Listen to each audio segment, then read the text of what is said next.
Hi, my name is Stefano Venerato, and today I'm going to be taking a look at 5 Pinot Grigios under $10 to see if any of them are worth buying or if they all just deserve to be thrown in the trash because they're under $10. So we'll see how it goes. I like to try to keep an open mind, but Pinot Grigio is not a style of wine I'm particularly a fan of. It's much more popular with Italian wines, it's much more known. Pinot Gris is what they call it in France and other places. Today I think I have, what do I have? 2 Pinot Grigios from Italy and 3 from California. California, you would typically call them Pinot Gris as well, but these ones are listed as Pinot Grigio probably just because the average person understands that name a lot better. So we're going to see how the California is compared to the Italians. For the most part, Pinot Grigio is supposed to be a much lighter wine. It's not exactly full-bodied. It's something you drink on the patio. It's something you have with like a salad, a prawn cocktail, of something kind of light like that doesn't take away from the food. It's not supposed to be something that's supposed to be a whole lot of fun. It's supposed to just kind of get the job done, be a casual sipping wine. So we'll see if any of these stand up and are worth a buy under $10. All right, so first is the Oak Grove California Pinot Grigio. This is a 2021. Not that the vintage really matters for Pinot Grigio. It's in my opinion, it seems that it's a very consistent wine each year.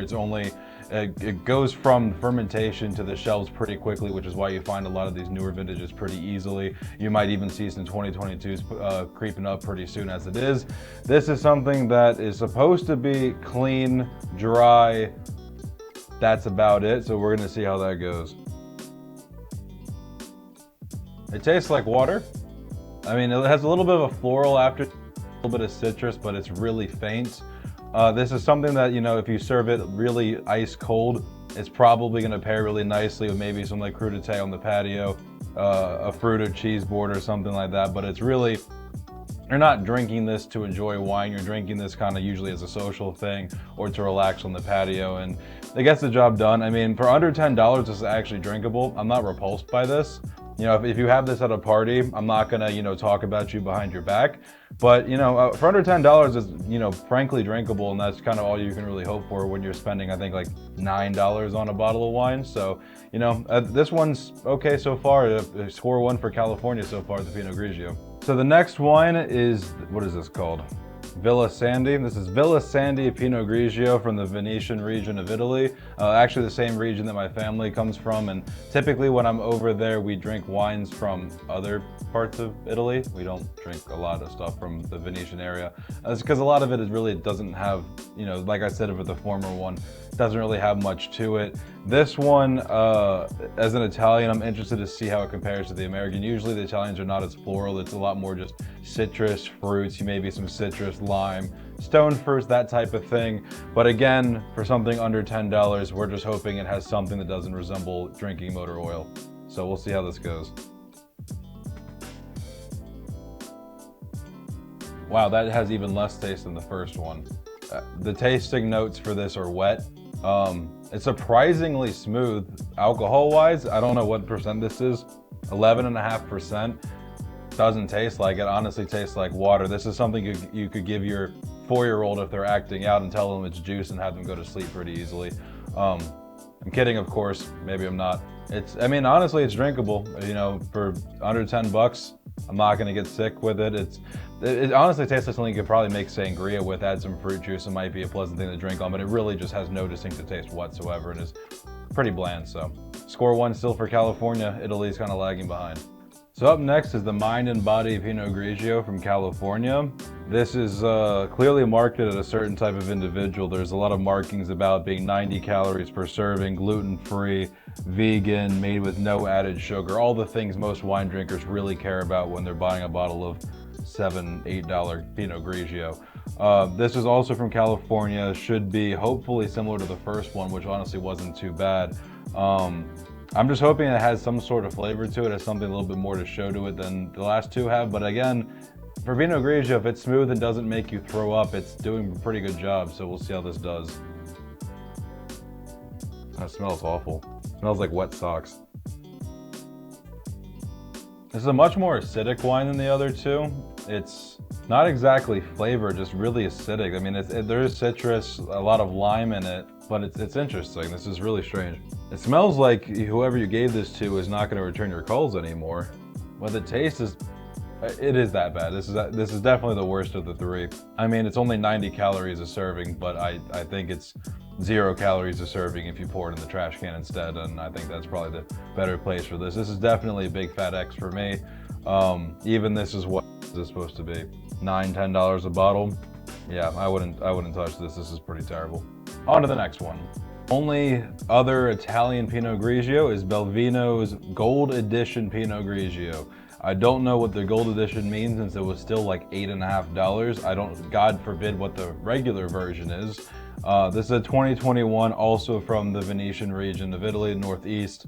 I really am just losing patience with these wines, and I was trying to do a fun video, and instead I'm being tortured with just drinking crap for housewives. If you like Pinot Grigio, by all means, with all due respect, you do you. It's not my thing. I'm trying my best here to keep an open mind. Let's just hope that this one does not resemble used gym socks in any way, shape, or form. Smelling a lot better, really crisp smell actually. A really bad aftertaste. This one has a little bit of like green apple, has a little bit of something else in there. I think it's a little bit of stone, I guess. There's a little bit of minerality, which the other ones have not shown, but the finish is really terrible. Yeah, this one, there's the green apple, there's some minerality, but this is the new worst one of them by far. The last one was not good. This one is an actual unpleasant. This is the type of wine that would make me take you off my Christmas party guest list if you were to bring me this. No offense, whoever Belvino is. If someone out there wants to find what the regular not gold edition is like, God bless you. I hope you survived that experience. Easily the worst one so far. Italy is not doing well comparatively for Pinot Grigio. Not that we had high expectations for it anyways. And finally, we have my favorite label, Tiny Umbrellas. I don't know where they came up with the name. It's a pretty looking label. It looks fun, whimsical.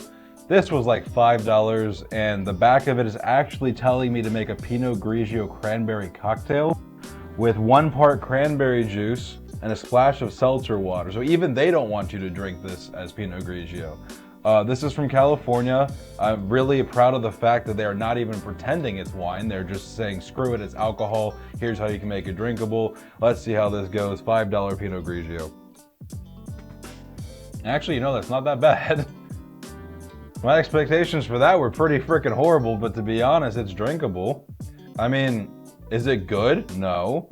Is it terrible? Also no. It has a lot of fruit in it. A lot of citrus, a lot of pear, green apple. This one actually has, I don't want to say complexity, I think that's being too generous, but this tastes like a glass of wine. Not a good glass of wine, but this is the only Pinot Grigio so far that's felt like wine. For $5 a bottle, I'd serve that to guests that I don't care about. The finish is not clean, but it's not as gross as the other one. So yeah, I think that this is probably the best showing by far. The Tiny Umbrellas, you know, you have a cute name, cute label. For $5, you make a drinkable Pinot Grigio. So today I tried 5 Pinot Grigios under $10 to try to find which are the best values. The short answer is none of them are good. I mean, none of them are supposed to be good, frankly. That's not the focus here. In terms of value, I think the Tiny Umbrellas is easily the best option. I think it has the most bang for your buck. If you chill it really nicely to the point where it's a little bit too cold for serving traditionally, I think you're going to cut out some of that bad aftertaste. You might smooth it out a bit. You're going to lose a little bit of the flavor, but I think the risk and return is worth it. This black gold label thing is disgusting. This tastes like nothing. And this is designed for people that care more about their abs than what they're putting in their mouth. This Oak Grove isn't too bad. Those are the only 2 I would recommend out of these 5. At the end of the day though, if you're just looking to spend a couple of bucks and, you know, have some drinks with friends, Pinot Grigio is something you might look at for whites, or like the Chianti for reds sort of situation. And if you're just looking to get drunk, by all means, just get whatever's cheapest. None of it's going to be that pleasant. If you're trying to learn about wine and a bit more, but on a budget, I would say start with the Tiny Umbrella, something that has some sort of flavor that you can look at without being too complicated to approach, and use that as kind of a gateway into learning more about wine. These other 4 are just for getting drunk on a budget. So don't forget to like, subscribe, hit the bell, all the crap everyone on YouTube talks about to help grow the channel so I can keep drinking garbage and giving my useless opinions on it. Thank you.